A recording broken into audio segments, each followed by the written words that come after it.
I'll let my parents live in this house. You can't even cook, so leave lol, Mark said to me with a grin, like he was proud of himself. I was so shocked I couldn't even respond.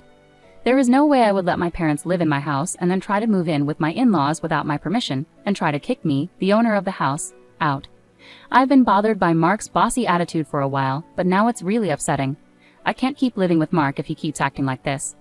I've decided that Mark needs to face consequences. My name is Sarah, and I'm a housewife in my 40s. I live with my husband, Mark. Mark is a house husband. He doesn't work but takes care of the housework because I have a job. I work to earn the money we need. All of this is to have a stable life with Mark, but it feels like my efforts are pointless. Mark has a very controlling personality. It's not that I think there's anything wrong with being a stay-at-home husband, or that men should always work, but even though he's not working, he acts like he's the one in charge and is protecting the house. Out of the blue, Mark would say something like, "I'm so tired today, I want some ice cream, go buy it for me," while lounging in the living room at 11 p.m. The convenience store isn't far, but after a hard day at work, I was exhausted and annoyed by his demanding attitude. "Why don't you go get it yourself? It's just a short walk to the store," I replied, sounding harsher than I intended. That's how much Mark's behavior irritated me. When I refused, Mark chuckled and said, "You think that's how you should behave? You never know what will happen if you upset your husband. He always acts like he's the man of the house and deserves respect because of it." Honestly, I'm fed up with Mark acting superior and expecting respect just because he's the husband. Every time he behaves this way, I feel more and more frustrated and unwilling to deal with him. At that moment, I realized that if I kept dealing with Mark on top of my already stressful job, my stress would become unbearable. So I said, "I'm really tired. I'm sorry, I'm going to rest in my room." But Mark didn't like my response and stopped me, saying, "Wait, what's with that attitude towards your husband? I could kick you out right now if I wanted to. Do you think it's alright to upset your spouse like that?" He looked angry. Who does he think he's kidding, acting like the boss when he doesn't even work? He can upset me whenever he wants, but heaven forbid I upset him. It's just like a child's tantrum. "I'm sorry, but I'm really exhausted. Please understand," I said with a forced smile, not wanting to talk anymore. Mark sighed deeply and muttered, "You're such a disappointment as a wife." At this point, I didn't have the energy to argue, so I just said, "I'm sorry," again and went to my room. Day by day, I was worn down by Mark's overbearing behavior, but I didn't have the energy to confront him about it. That's how exhausted I was. Then one day, I caught a bad cold. The doctor said it was a stress-induced fever, and the first thing that came to my mind was Mark. I was so sick that I couldn't move, so I took a day off from work and could only lie down in bed. When I told Mark about my condition, he snapped, "A cold? That's just an excuse. Go to work, you're useless." His words seemed to make my fever spike even higher. He added, "I won't be taking care of you. This is your mess, deal with it." So I was left alone in my room, moaning from the fever. There were no ice packs or anything to help. I was too weak to prepare anything for myself, and I didn't want to face Mark again for fear of more verbal abuse. My temperature reached 103 degrees Fahrenheit. The fever was so high that my body was drenched in sweat. I couldn't even get up to change my clothes, even when they were soaked.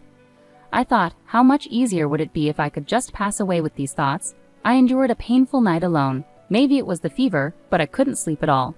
Even when the sun set and it was time to see the night sky, feelings of loneliness and doubt overwhelmed me, and it was unbearable. I really wanted Mark to help, not necessarily to bring down my fever, but just to get me an ice pack, bring a cold compress, and say, "Are you okay?" But that was just a fantasy. The words I actually received tore at my heart, leading to new anxieties that tormented me. Why must I be the only one to feel this way? What did I do wrong? Why can't things go well with Mark? Once these thoughts started, I couldn't stop the tears. It was just so painful. After about 3 days of rest, my fever finally subsided and I was able to return to work. My colleagues and bosses were concerned, asking, "Are you sure you're all right?" But my health was improving, and more than anything, I had to support the household. When I mentioned that I couldn't afford to take more time off, they seemed even more worried. Their kindness, which was so much more than the attitude I received from Mark, brought tears to my eyes.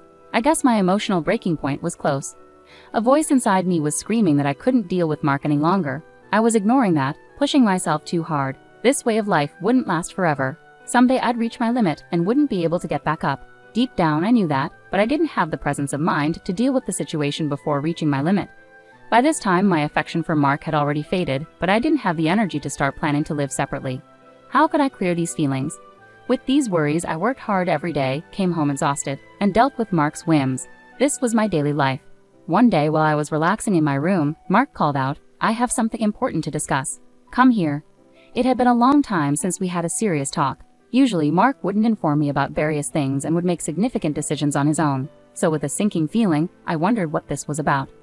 As I sat down for the discussion, Mark, with an excitement I'd never seen before, said, "I'll let my parents live in this house. You can't even cook, so leave." Oh. The first word that slipped out was, "What?" "You need to leave because you're living with my in-laws," he continued. I couldn't accept the reality of Mark's utterly selfish remarks, but he continued pushing forward with the conversation. He wanted to change the ownership of the house so it belonged to him and his parents. He planned to divorce me and start a new family, stating that his decision was final, and my opinions wouldn't change it. I felt overwhelmed by decisions made without any regard for my feelings. My parents were thrilled when I suggested they move in with us.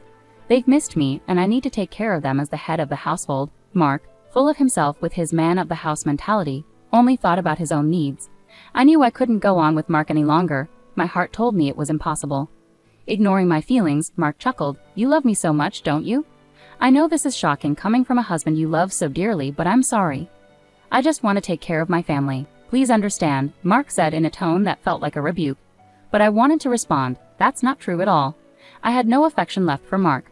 What remained was disbelief at his selfish actions and regret for not ending things sooner. Why hadn't I left him earlier? If I had, Mark wouldn't have taken advantage of me so much or been so selfish and arrogant. I even despised my past self for being too weak to let him go.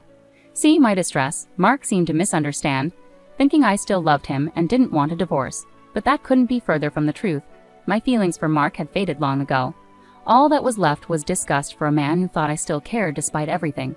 To make myself clear, I spoke up. "Fine then, I'll leave." At those words, Mark exclaimed, "What?" Clearly, he hadn't expected me to agree to a divorce and leave so readily. He needed to realize that the old me, who used to bail him out, was gone for good. From now on, whatever happens to Mark, I won't be there to help him because we won't be a couple anymore. Seeing my determination, Mark looked shocked and frozen in place. I seized the moment to head to my room and pack the essentials. I couldn't take larger items today, so I'd have to arrange for movers later. As I prepared to leave, Mark hurried over and asked, "Are you sure about this? If we divorce, we'll be strangers." I smiled and replied, "I've already fallen out of love with you. Letting go feels like a weight lifted off my shoulders." Hearing this, Mark stood there looking lost. I nodded, said, "Thanks for everything," and walked out of the house. Mark had a worried look on his face. After I returned to my parents' place and explained everything, they were furious with Mark's behavior at first, but calmed down once they knew I had a plan. I started recovering at my parents' home while sorting out various matters, starting with the divorce. After sending the divorce papers, I received a message from Mark. "Are you sure about this? I don't know if it's really a good thing, but I don't have any feelings for you anymore. If we've gone this far and he says there's no divorce, that would be a problem. I feel so much better now that you're gone, so fill out the divorce papers quickly." When I replied, there was no response. A few days later, I received completed divorce papers from Mark, with his sections already filled out. I promptly completed my parts and submitted them to the county office on the same day.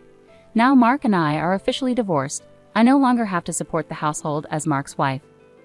During the divorce, we divided our assets. Mark got the house as he had originally insisted on it, so I transferred ownership to him and decided to move on. The house was never really comfortable for me anyway. It had been more of a burden. Instead, I decided to seek alimony from Mark. His parents covered it since he wasn't working, but now he's actively job hunting, likely planning to repay them once he finds a decent job. However, reality doesn't always follow plans. A month passed after the divorce was finalized, and I moved out of my parents' home into a new place, enjoying a peaceful life. Then I received a call from Mark. Honestly, I found it annoying. I immediately guessed why he was calling, but ignoring him might lead to more complications. So, knowing I'd have to talk to him sooner or later, I decided to address it now for the sake of my own future. "Hello, what do you want after all this time?" I was completely fed up with dealing with Mark. I wanted him to get to the point quickly. Reluctantly, I answered the phone, and he pleaded, "Please help me."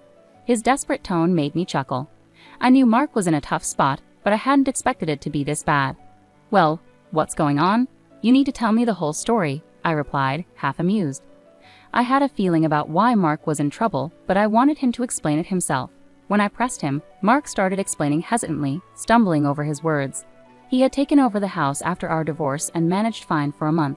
But now he had a rent payment due. Being unemployed, he couldn't cover it himself, so he asked my former parents-in-law, who were on a pension, to help out. However, the bill was much higher than they expected, around $1,800. There was no way they could afford that on their fixed income. My former in-laws were furious, insisting, "This isn't what we agreed to." They laid the blame squarely on Mark. Lost and uncertain, Mark called me in tears, asking for help. "I didn't realize the rent would be so high. The place is a mess now. What are you going to do about it?" Frustrated, Mark was now blaming me. It was true I hadn't mentioned the rent specifics earlier, but it was Mark's own folly to take over the house without knowing its monthly costs. He had treated me like an outsider and pushed me away, and now he was facing the consequences of his actions. Despite this, he couldn't accept responsibility and instead reached out to me for help. I couldn't help but sigh at his audacity. Ignoring my feelings, Mark continued urgently, "Please, I need your help. We can't keep going like this. I need you." His desperation was clear in his voice. They must be feeling incredibly trapped right now. The rent due date had likely passed, meaning they might already be behind. The landlord of that house was known for their short temper and strict policy on rent payments. I remembered being warned repeatedly when I rented the house, never be late with the rent. If they missed a payment, they were in for serious trouble with the owner. Mark had met the landlord a couple of times and knew how intimidating they could be. He must have been desperate when he called me for help. "Please just cover the rent for 1 month. I don't have anyone else to turn to. You still care about me, right? If someone you care about is in trouble, you should help them out," Mark pleaded, his tone still self-centered. "My feelings for you have long since faded." I wanted to say those words, but I held back and replied coldly, "I'm sorry, but I don't have any obligation to help you. You were the one who cut me off. Now you expect me to assist you when it's convenient for you? That's not fair." Mark defended himself. "Please don't be so cold. I really can't handle this alone.